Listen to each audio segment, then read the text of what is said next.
Talk and rock radio, where friends meet at the intersection of life, inspiration, and music. Here's your host, Rick Kern.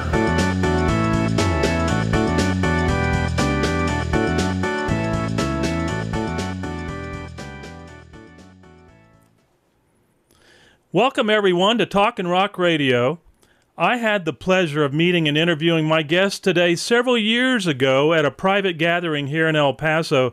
She's a multi-talented songwriter with a lot on her plate. She recently moved from Texas to Florida.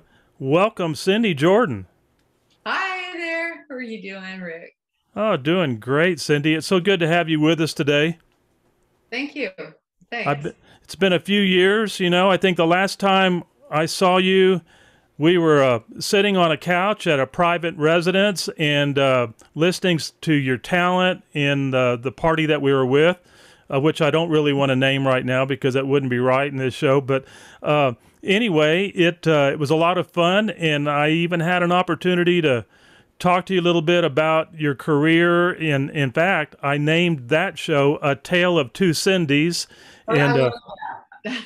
I love that. Actually, there's 5 Cindys, but I like that. Yeah, 2 is a lot easier to remember. And in fact, I put that up on YouTube. So those of you out there that want to look at that one, just go to Cindy Jordan dash A Tale of Two Cindys. But anyway, let's kick this thing off with, let's talk about where it all began for you. You were a California surfer girl, and take it from there.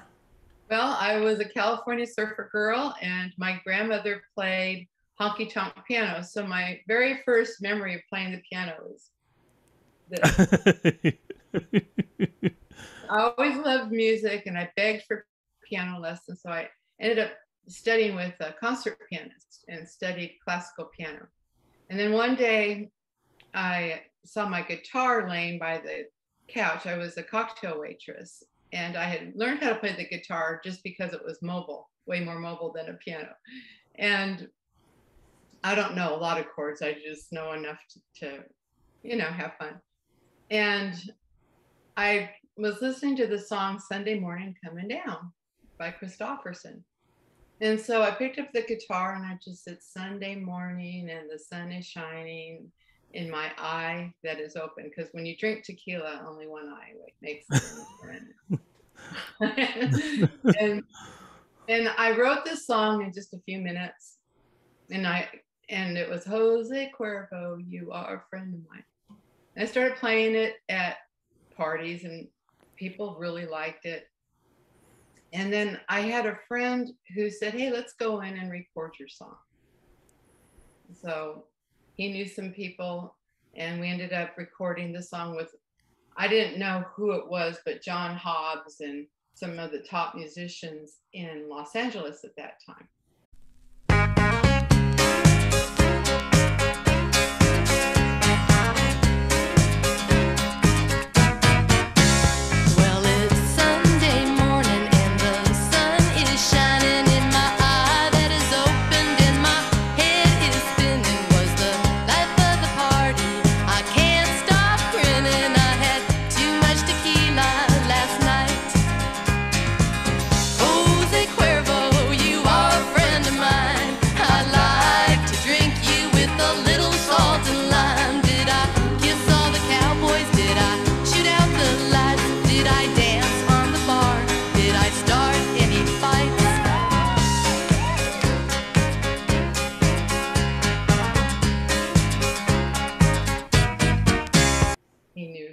Pretty heavy hitters.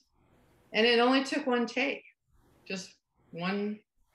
Wait, it took a lot more time setting up than it did to actually lay the track down.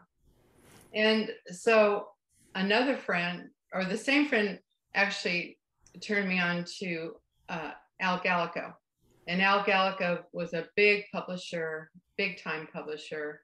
His catalog is just humongous. He used to bring acts from England over once a year. So he had the Animals and he had the Pretenders, and he published George Jones and Tammy Wynette and all kinds of songs. And he was partners with Billy Sherrill.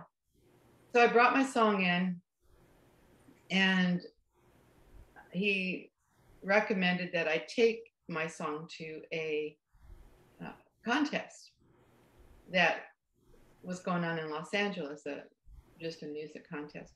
Well, again, heavy hitters in Los Angeles were all there. They're all having fun, and I guess they were drinking. And when my song came on, they all, that's a hit, right? So he calls me the next day and says that he wants to publish it. And in the meantime, I take it to Larry Scott. Wait a second. I recorded it after that meeting. That's when I recorded it. And I'll tell you what happened. He took it to Nashville and everybody passed on it. And Brenda Lee said one of her biggest mistakes was passing on Jose Cuervo because it ended up being Song of the Year. And so after that, when everybody passed on it in Nashville, I said, well, I'll just record it. That's how that happened. And but I had brought him a little demo I had done with a friend. And so the song went #1 in Los Angeles with me singing it. But it never made the charts because Warner Brothers, there's a funny thing between Nashville and LA, you know, country music at that time, it had to come from Nashville. And so they didn't promote it. But about a year later, a year and a half later, Snuff Garrett, who had been at that meeting, he was pretty heavy hitter. He did all of the Clint Eastwood movies, and he was in the Wrecking Crew. I mean, he was just a big time guy. And he brought it into Shelley West's session because he knew it had gone #1. And Steve Dorff was the producer, and he really didn't want to do it. And I remember when my song was out and they weren't promoting it, and I was so frustrated, Rick. I was so frustrated. I went to every record store. I went everywhere trying to promote that thing. Called every radio station I could in the United States, and I was so frustrated. And I had this little talk with God and said, am I supposed to believe in you? You promise? I was so mad. I said, you can do hummingbirds and Grand Canyons and solar systems, and I'm supposed to be impressed. I mean, having this big meltdown. And I said, if you even exist, why don't you just do it?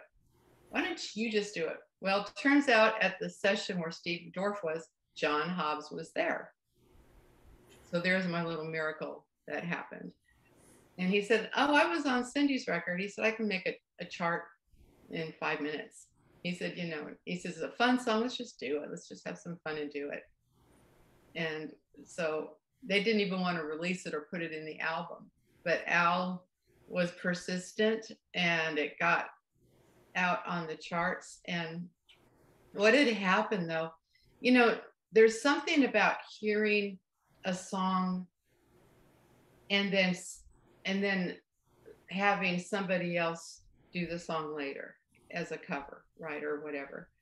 And it's like, remember True Grit?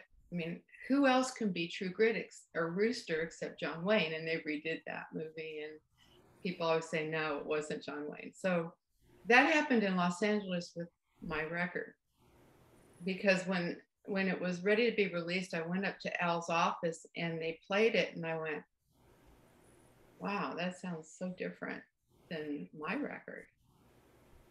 And I said, well, okay.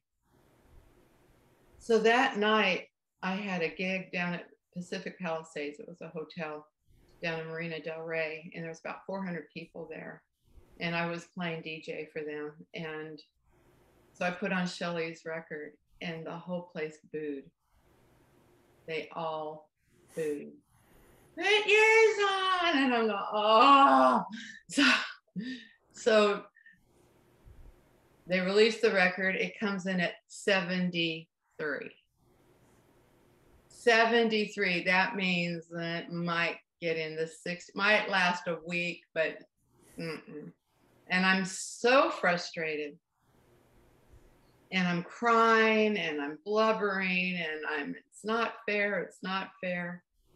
In the first week, Rick, it went to 53. It jumped 20 spaces in 1 week.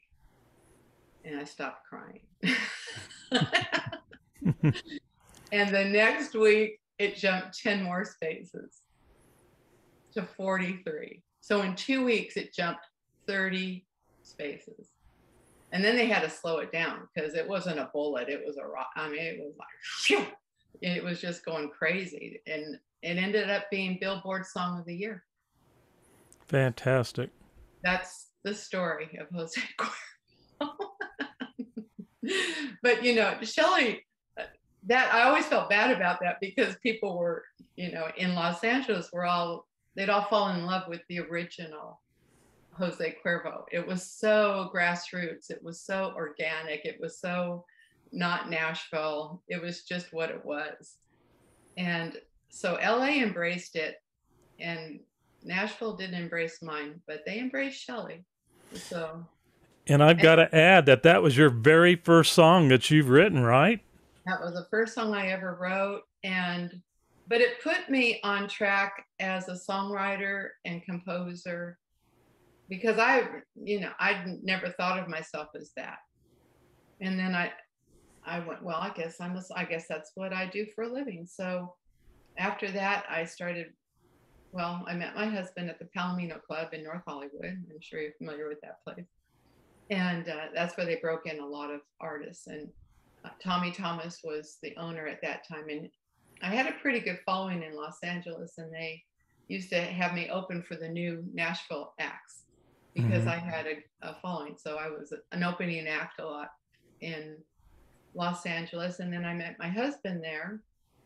He was backing a man named Craig Dillingham, who was a wonderful singer, who is now dating, or actually they're together, Tanya Tucker.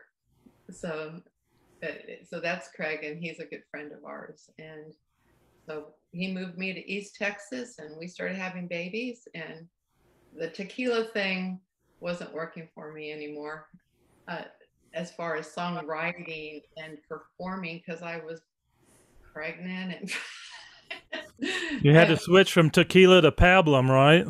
I told people, well, what happened was the local fire department asked me to put on a concert for a fundraiser. And so I went to the local radio station and got a bunch of local singers. But at the time, my daughter, she was like 2 or 3 years old, and I had her in dance. And so she was up on stage and she was tapping her little foot, to this, and she had a tutu, and everybody just thought it was amazing. But the place was packed. This auditorium was packed. And I asked this row of people, I said, so do you have somebody dancing? And they were all there for a 3-year-old, and there were 12 people there for this one 3-year-old. And I said, I know what I'm going to do. I know how I'm going to get butts in a seat. So I got a bunch of kids to learn these little Christian songs I started writing. And they all got up there, and they were wearing little blue jeans and like polo shirts, of all different colors. That was our uniform. And we had 35 kids, and they all sang these little songs that I had written.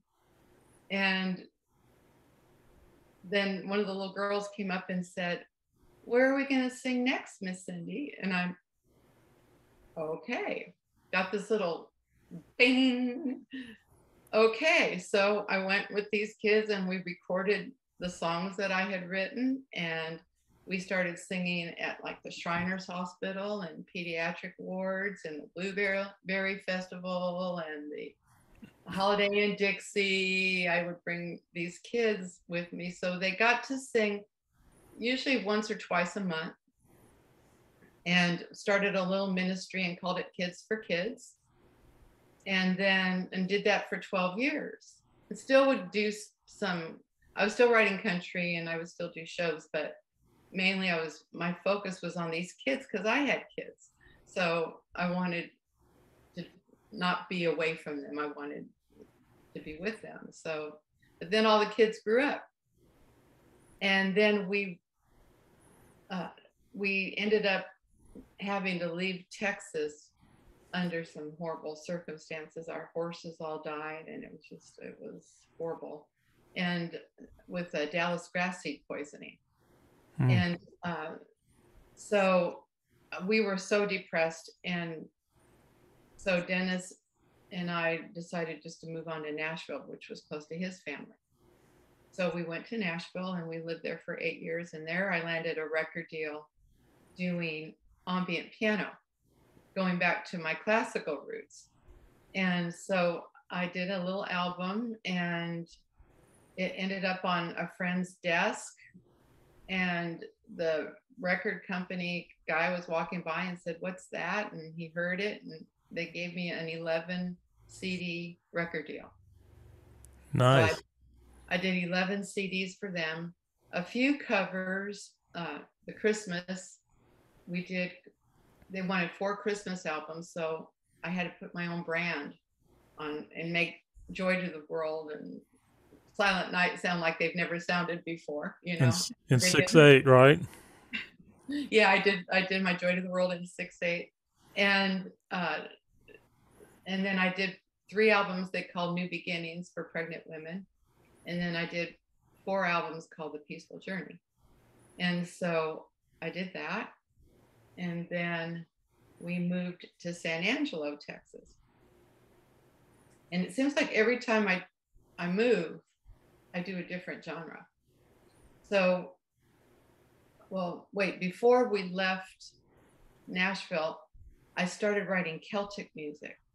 And the reason I wrote Celtic music was because I would go to the Songwriter things, and I wanted to be different. Plus, I just loved Celtic music.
Instrumental Celtic music. So in fact, one of my albums is called Celtic Garden, and the other one's called The Celtic Journey. So I wrote some, and in the Celtic Garden, I did some covers of that with cello and flute and piano, woodwinds, that type of thing.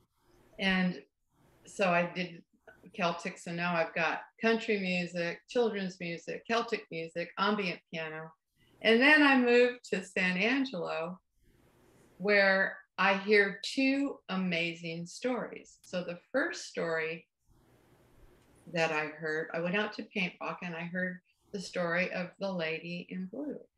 And that's where you come in. That's when I came to El Paso and did a house concert there.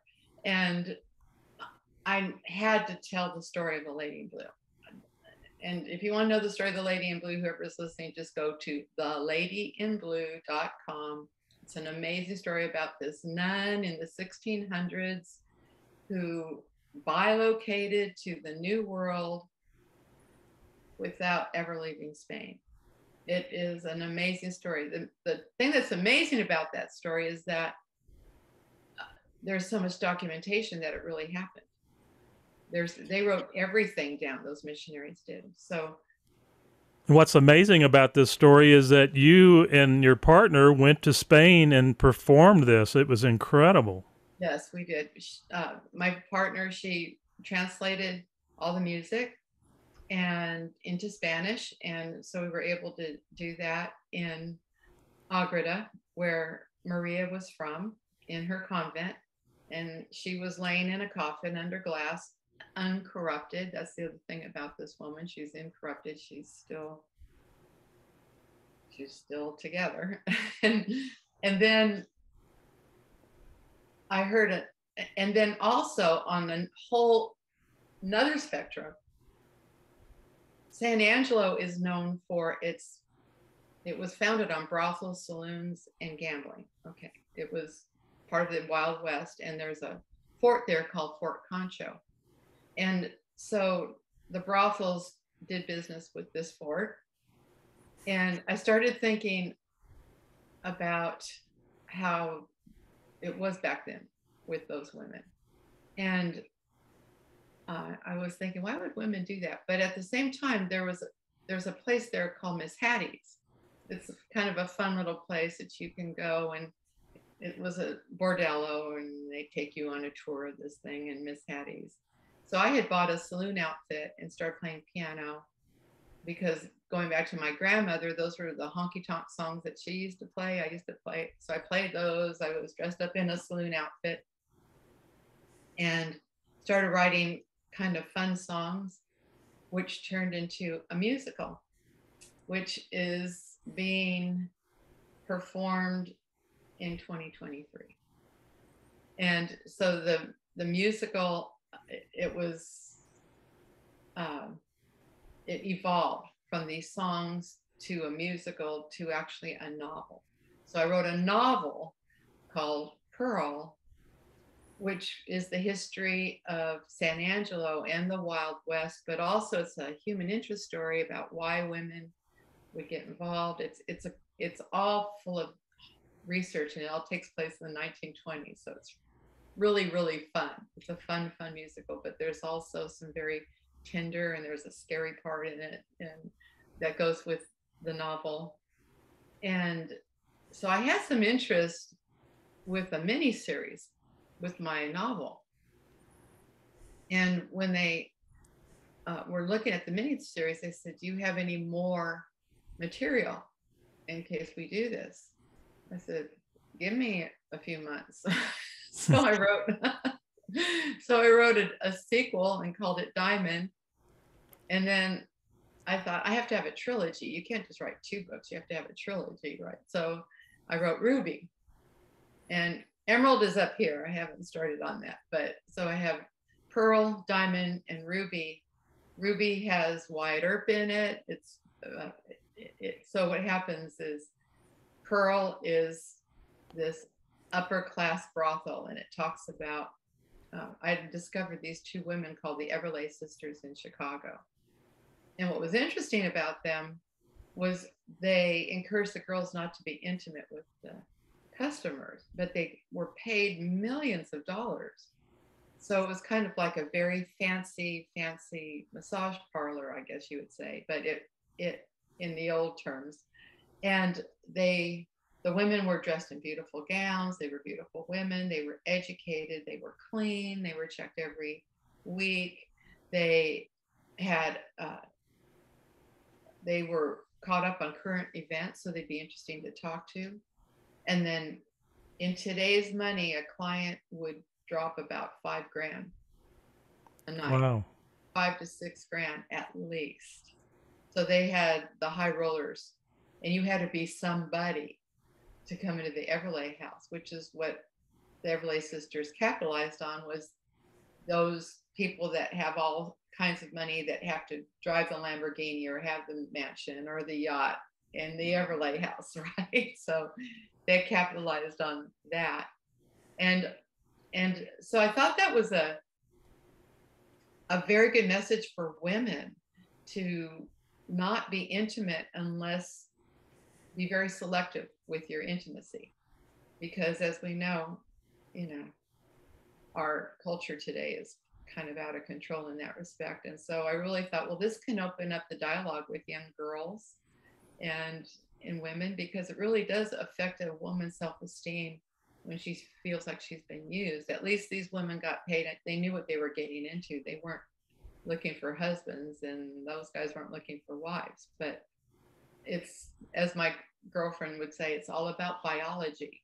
It's the way, it's funny. Our family meets in Pahrump for family reunions, and Heidi Fleist, I don't know if you remember her, the madam from Hollywood, she was arrested, which is kind of a crazy thing. But she started, so when she was in Nevada, she tried to start an escort service for men, for women to pay for the men.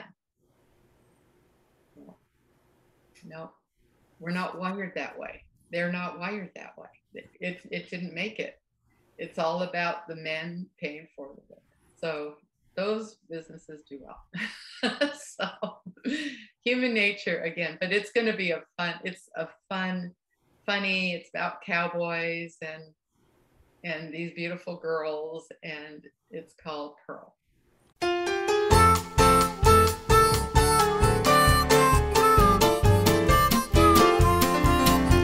It's Friday night.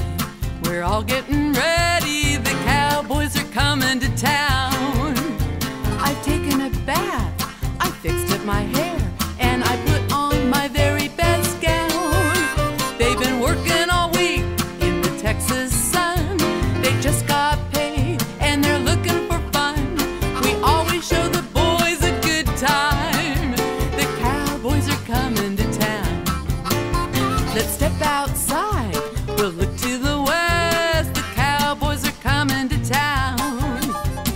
Look at the dust cloud getting bigger and bigger while the sun is going down. They're riding their horses and hard and fast. They'll be rootin' and tootin' when they're here at last. We always show the boys a good time. The Cowboys are coming to town.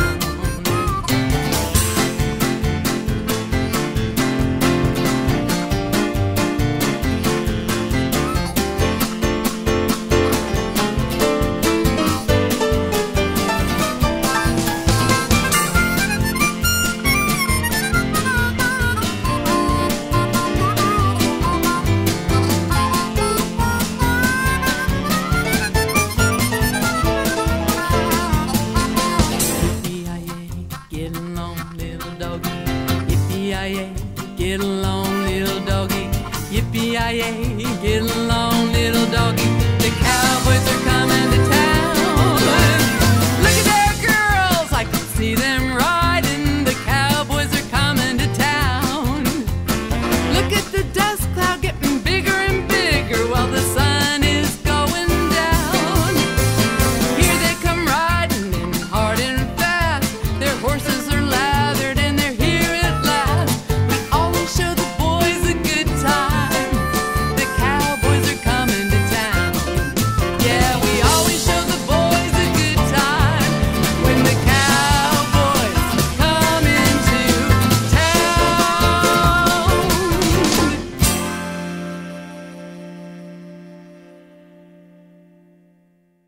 Fantastic. I got to ask you a question about a song of yours that you sent me called Santa Fe. Now, when I listened to that, I could have sworn that it was Randy Travis singing it. Who was singing that song? It's a man named Lance. I can't exactly remember what his last name was, but he was a demo singer in Nashville. But very good. I mean, he sounded like one of the White Hats. He was really quite talented. I really enjoyed his voice. And tell me about Santa Fe. When did you record that, and what was the inspiration of that song? Well, it's funny. I was living in Nashville. It's quite a while ago that I wrote that song. And Princess Diana had just had that accident. Mm-hmm. And I was thinking about the whole thing with what if, like what if by just a minute later, and we think of that all the time when something happens. Boy, if I hadn't have been here, then that wouldn't have happened, or if I almost didn't do this, or that wouldn't have happened, so we have that whole what if deal. And it got me to thinking, and then I thought, well, let's turn this into something kind of fun and a country song. And so it was so it's about this man who falls in love with this woman in Santa Fe, New Mexico, where my best girlfriend is from, that area. And I just love Santa Fe. I mean, anybody who's been to Santa Fe, it's just something magical about Santa Fe. And so I kind of made up this story of this cowboy falling in love with this Native American girl who was selling jewelry, and thinking, what if he had gone a different route on his rodeo route? He would never have met her.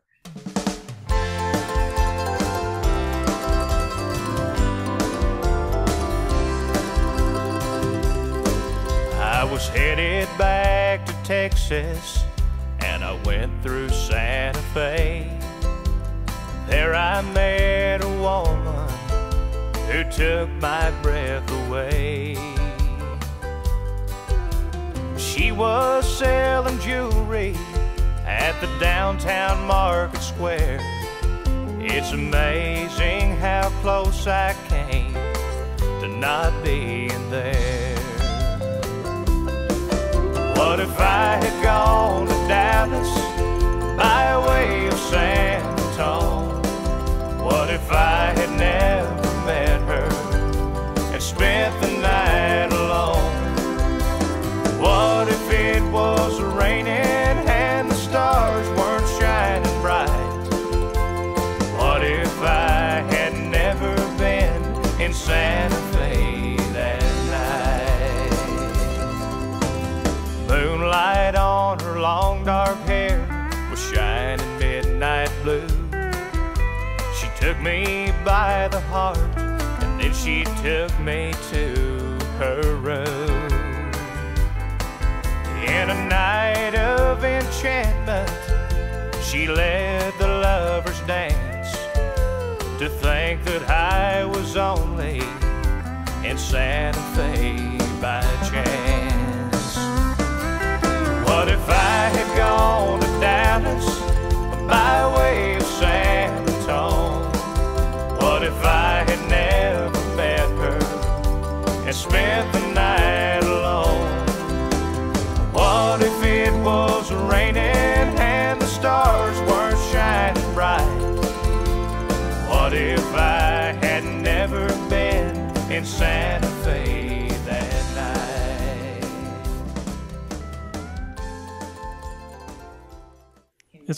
It's a great song. Also, I was gonna all of these stories that you're sharing, Cindy, they're all about God wink moments. You've had all these opportunities and you've acted on them, which is really so cool. I mean, it's like God is guiding you in your musical journey, every step of the way, every genre, every locale. I mean, all the different things that are going on.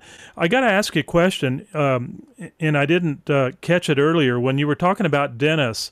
Was he a session player, or what does he play, and how was his? No, he was an oil man with a lot of money backing Craig Dillingham. I see. Okay. Remember those days? And then it all went away. We moved to the ranch, and the money all went away. It was that big oil bust in the 80s, right? But so that, and Dennis writes very good songs himself. Very good songs. He doesn't write a lot, but he writes. So he plays a little guitar, and he was a cowboy.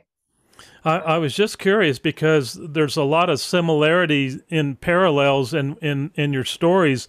I've got I don't know if you know her, but a real good friend in a gal named Karen Taylor Good. Karen is a Nashville artist, and she's written hit songs for Patti Loveless and many others. And she's married to a Dennis also. Oh, no. And Dennis was a trombone player for Elvis Presley. So I had to ask that question about your Dennis to see if there was a connection there to the music side of all of this as well. But any of your other stories you want to share about your time in this industry, or? Oh my gosh, some I can, some I can't. Well, go for the ones you can, and maybe in between. Industry. Well, let's see. I would say music is such a great, it's my whole world, but it's so powerful. And I will tell you my favorite thing about writing Jose Cuervo, and it happens even today. It happened a couple days ago. When I say I wrote Jose Cuervo, or I'm with somebody who says she wrote Jose Cuervo, someone will start singing it. Someone I've never met before will start singing a song I wrote. Now that's amazing to me. And then a lot of times there's a story attached to it. And there's one particular story that really stands out. I was in Nashville with a DJ from Michigan, and she says, I've got the greatest story about your song, Jose Cuervo. And she said, on Saturdays, there was this guy who started calling every Saturday morning, and he would say, hi, this is Joe. Can you play Jose Cuervo for little Joe so he can sing and dance? And she said, well, how old is little Joe? He's 7. which is interesting. That's interesting. That's interesting because people have never had a drink, and children love Jose Cuervo. And so anyway, she would play it, and the next Saturday he would call and say, hey, can you play Jose Cuervo for little Joe so he can sing and dance? Well, those were the good old days when there were DJs that you could call up and talk to. Remember those days before it all got canned and put in reel to reel and no personalities? I mean, you could actually talk. And so in the conversation, she had learned that little Joe's mother had passed away. Oh. She had died. And so the dad was, but this song makes him so happy. He says, it's been really rough since his mom died, that kind of thing. So she said, then several weeks went by and I didn't hear from Joe.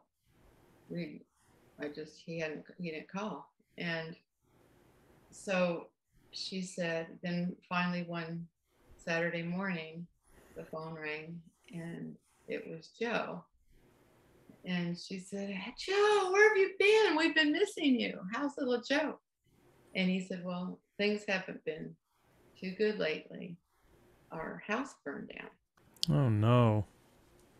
Well, but if you can play Jose Cuervo, that'll make him happy. And he can sing and dance.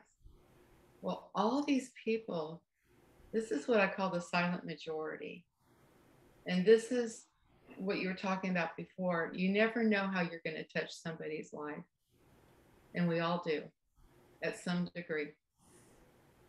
Furniture, money, food, toys, clothes all got donated to little Joe and his dad and sent to the radio station from all those people who would listen and hear little Joe. I always get really emotional when I tell this story. So you just don't know how you affect people's lives. So, I was thinking one day, why do not people who've never drunk and little kids love the song Jose Cuervo and they like to sing it? They don't know what it means, but they like to sing it. And I figured it's the spirit of the song, Rick. The song is all about freedom. What would you do with right now if you knew you'd have no judgment? Nobody would call you down for something.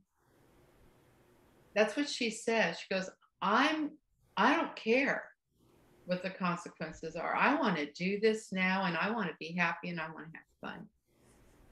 It reminds me of a toddler whipping off their diaper and running through the sprinkler, and we all go, I wish I could do that. Just this spirit of freedom of not feeling judged. And that is the biggest thing that happens in our lives and holds us back. That fear of judgment thing. People don't do things because they're afraid it's not going to work out. They're afraid they're going to get judged. They're afraid someone's going to get mad at them. They're afraid. And they hold back because they're worried about another person's opinion or other people's opinion. And don't you think that because of our music today, it is one of the few things that we still have that enables us to do what we want to do and have the say-so we want to have, because nobody's going to change it. We can do what we want. And it's an international language. It's something that people can relate to and enjoy and bring happiness, in so many ways. I mean, even some of what you do in working with people that have medical issues, and I know music therapists that personally do this and work with people that have Alzheimer's and issues like that. And I think this is such an incredible type of method and way to get to people's minds.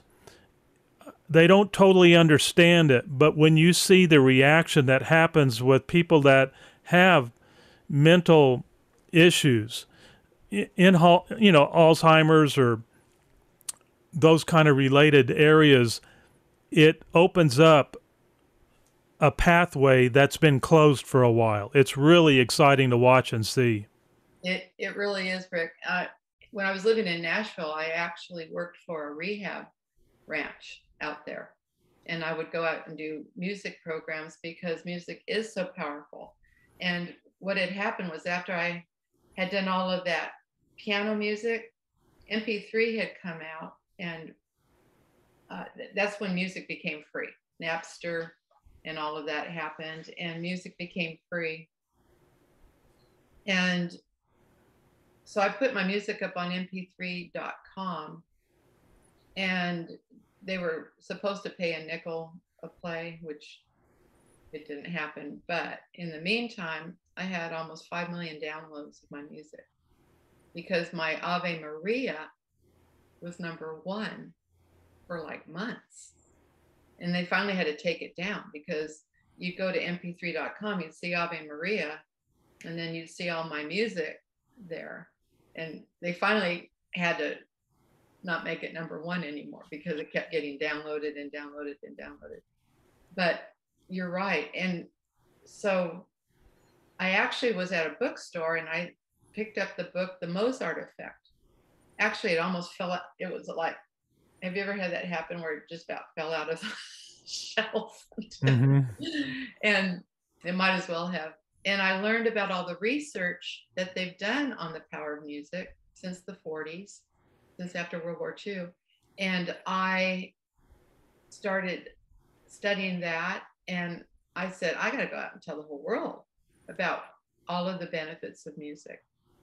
But you can instantly change the atmosphere or the mood of a room, the energy in a room. I was doing a retreat for a bunch of women, and everybody was telling their stories, and people were crying, and it had taken the energy was going and my girlfriend looked at me, she says, quick, sing Jose Cuervo. So I picked up my guitar and I started singing it, and the whole place changed and people got up and started dancing instantly. That's how powerful music is. Or it can put you back. I mean, they have done so much study on the power of music. Some of it's not used in a good way. And right. That's something that people need to be aware of. When you are listening to music that's negative and this filthy lyric stuff that's out there, that is energy. Yeah, it's a negative subliminal type of thing that happens, and yeah, I agree with you. That's not what it should be used for. Yeah. No. But it is, but you can counteract it by changing the channel. Just changing the channel. Okay, CJ, you are a friend of mine. Are you gonna play something on your guitar? There, it just happened to be right there. You told me to have it ready. Okay, so I'm gonna do Jose Cuervo for you. Okay. I like to start off. My grandmother was from El Paso, and I'll tell you real quick. Her dad and her father and her oldest brother were captured by Pancho Villa, and in Chihuahua, they were in Parral, Chihuahua, and so they had to come up with a ransom. And after the ransom was paid, and Tita remembered Pancho Villa. She remembered that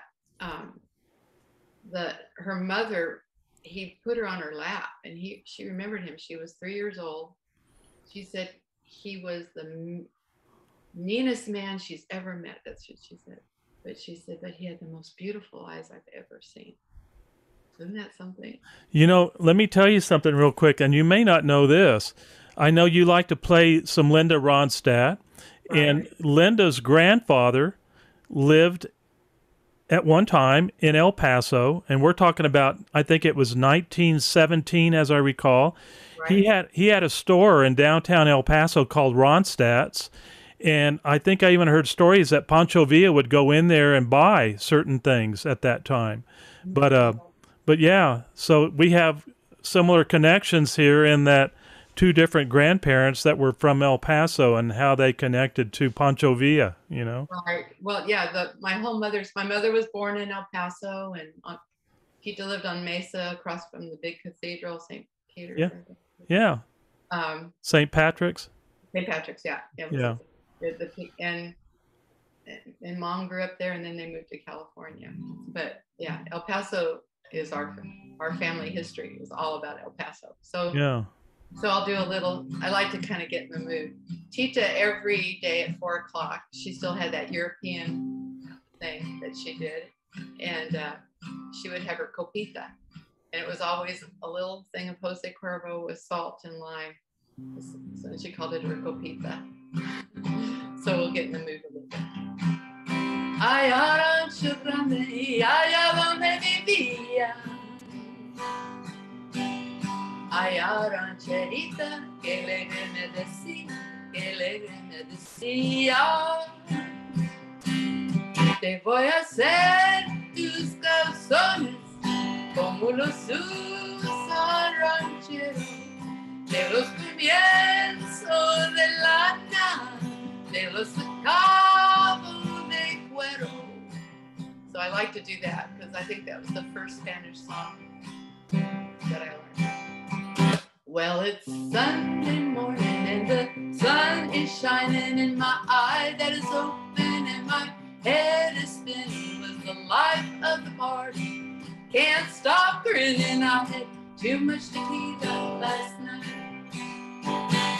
Jose Cuervo, you are a friend of mine.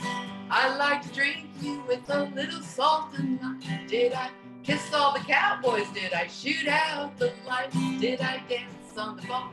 Did I start any fights?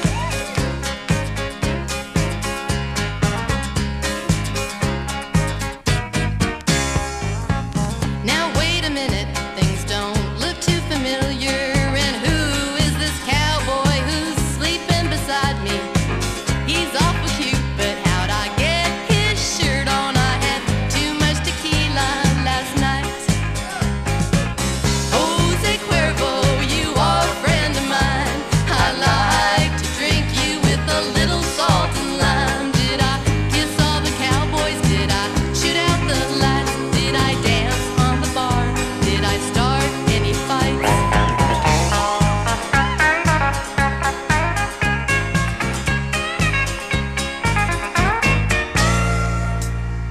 All those little shooters, how I love to drink them down.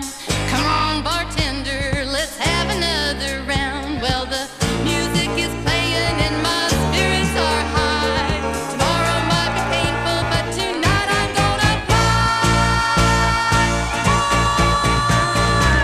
Jose Cuervo, you are a friend of mine. I like to drink you with a little salt and lime. Every time we get together, I sure have a good time. You're my friend, you're the best, mi amigo Cuervo. Jose Cuervo, you are a friend of mine. I like to drink you with a little salt and lime. Did I kiss all the cowboys? Did I shoot out the lights? Did I dance on the bar? Did I start any fights? Jose Cuervo, you are a friend of mine. I like to drink you with a little salt and lime. Did I kiss all the cowboys? Did I shoot out the lights? Did I dance on the bar? Did I start any fights? Jose Cuervo, you are a friend of mine. I like to drink you with a little salt and lime. Did I kiss all the cowboys? Did I shoot out the lights? Did I dance on the bar? Did I start any fights? Jose Cuervo, you are a friend of mine. I like to drink you with a little salt. Fantastic. There it is. Thank There. you, Cindy. This was fun. I really appreciate you coming on board with me today and sharing some of your inspiring stories and what you've been doing all these years. It's pretty cool. Going from the left coast to the right coast now. How you liking Florida? Yeah, I've gone from deep blue water to turquoise water. There you go. And a few hurricanes in between, right? I haven't experienced that yet, but we'll see. You know, everything's a new adventure. I know that God has a new assignment here. I've already started writing songs for my new musical. It's called Groovy. Yep. Healing Groovy. So it's about peace and love. So, and I've got bell bottoms and Back to your roots. That's cool. back to my roots, back to the beach, back to my roots. Yeah. So Well, thank you for sharing your story with us today, and say hi to Dennis. Thank you for taking a little bit of your time with me, and let's stay in touch. oh, absolutely. I loved it. Thank you, Rick. Thank you, Cindy. I really appreciate it. Bye-bye now. Bye-bye.